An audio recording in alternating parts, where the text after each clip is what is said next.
Okay, so I'll give you a little rundown of who I am. I'm one of these entrepreneurs that I became an entrepreneur because I couldn't find the job that I wanted. So I decided, it is funny, I decided to build my own career. Give you a little sense of where I came from. I grew up on welfare. I'm sure you know what welfare is. I was very poor when I was a kid. I left home when I was 16. Who's 16 here? Now, can you imagine living on your own, in your own apartment, trying to figure out how to feed yourself, that type of stuff?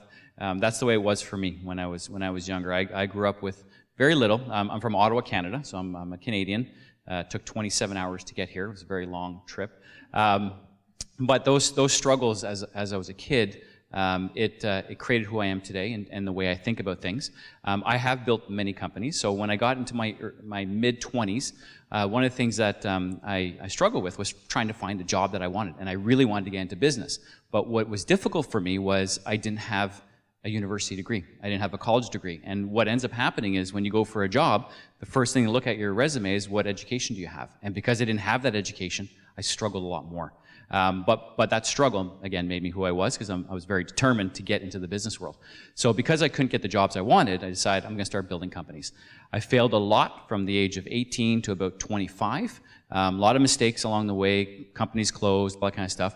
But I'm this type of entrepreneur that I think really big, because as an individual, if you're going to be an entrepreneur, you might as well think big, because no matter what, you start in the same spot as thinking small. You're going to do something today, and tomorrow you're going to do something else, and you're just going to keep progressing. So you might as well think of something that is much larger down the road. So I've built many companies, and I'll talk about this particular company in a second that I built. But I built a company that worked with all the entertainment companies: Disney, Marvel, Nickelodeon, Warner Brothers, 20th Century Fox. Do you know who Hallmark greeting card company is? You know who they are? I was Hallmark's major competitor. So I wrote a book called Keep Moving Forward: What It Takes to Be an Entrepreneur, and I talk about my story with Hallmark and how I became their competitor. Starting from the garage of my house, I built a company that produced gift bags, wrapping paper, gift bags, tissue. And in my business plan, I talked about how I will get the rights away from Hallmark. And I could never get any financing, because when financiers would look at my business plan and see that I said that, it was so big and so ambitious, they said, there's no way you're going to be able to do it. We're not giving you any money, because they thought it was unbelievable. What ended up happening is years down the road, I ended up getting the rights away from Hallmark, and I became their major competitor in Canada. And the way I did that was I kind of, how do I put this? I stalked Disney. So Disney, they wouldn't give me the rights because they felt that Hallmark, they had a great relationship with them, and it was a long time relationship. So I thought, if I can build a relationship with the people at Disney, then they would see me as a real person, as someone that they can work with and trust. So over the course of a year, I would go to wherever Disney was showcasing their business, and so I would go into the U.S. a lot of different conferences, and I would try and hang out with Disney people and try and build a relationship and a friendship and all that kind of stuff. Over the course of a year, they started trusting me. And then eventually I got a meeting with Disney, and I talked about what I wanted to build and what I wanted to do, and they said, oh, we really like you, because they had time to get to know me, and they gave me the rights to one product. That product turned to 25 products over the next year that followed, and we started importing about 15 million pieces a year into Canada, and then I grew that business into 6 other countries, including US, Australia, New Zealand, UK, a few others. I started manufacturing in China because we were importing so many products. It was becoming very difficult. Hallmark went crazy because we were the only company to get the rights away from them. They ended up terminating their entire staff in Canada, the executive team, because of what we did. The CFO of Hallmark US became the president of Hallmark Canada, with the sole goal of trying to get rid of my company, which he never could. So for years, he would come down to Ottawa, or I'd go to Toronto, and the president and I became very good friends because he liked me. We were about the same age, our kids were about the same age, and he said, if it wasn't for the fact that we were trying to destroy your company, we would be really good friends. And so we became this good relationship. And you see in my book what I talk about, that relationship. And then over the course of those years, I learned a lot of things. I learned how relationships were absolutely key if you wanted to build a good business. So then in 2008, I was in China, and I was manufacturing for that company, and I saw the first time what poverty was really like compared to where I come from. So in Canada, poverty is not the same as poverty in India or poverty in China, where people are living on the streets in mass quantities. It's not the same thing.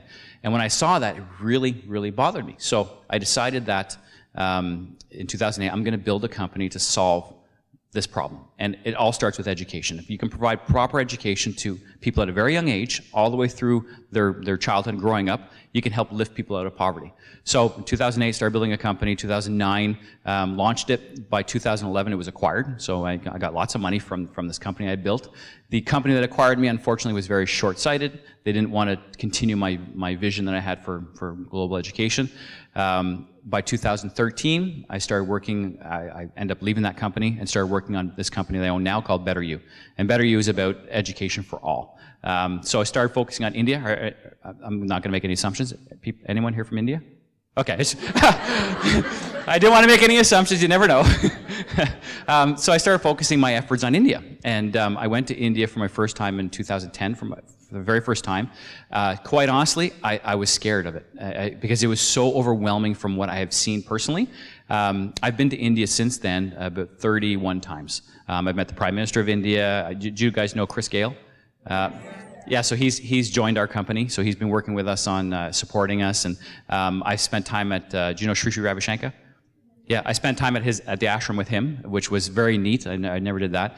So I got to meet a lot of leaders in India, and we've built a company now we have about 12,000 programs, educational programs from countries all over the world, being able to provide access to education across every topic you can think of, and then inroads into employment opportunities. So we're the only company that's done this around the world. And to give you a little more information, our company went public this last year, and we're closing, it's public knowledge, we're closing a $100 million investment into my company within the next 2-3 weeks. So it's almost done. But from going from an entrepreneur experience who had nothing, living on my own, to a company today that is going to be a global leader that has a crazy amount of money that we're still trying to figure out how to spend, or how to, not spend, but how to use it for the growth of our business. It all started because I couldn't find a job. And now I'm here in Singapore talking about how I couldn't find a job to a bunch of students. So, at the end of I guess the day, if you want to be an entrepreneur, just be persistent, be determined, never give up. And that's why my book is called Keep Moving Forward. Because out of all the issues I've ran into over my career, I just kept moving forward because I kept thinking, if I can just keep making a mistake, fix the mistake, move forward, make a mistake, fix it, and keep building, eventually I'd get to a point where I would be successful at what I do. And it landed me in front of you today.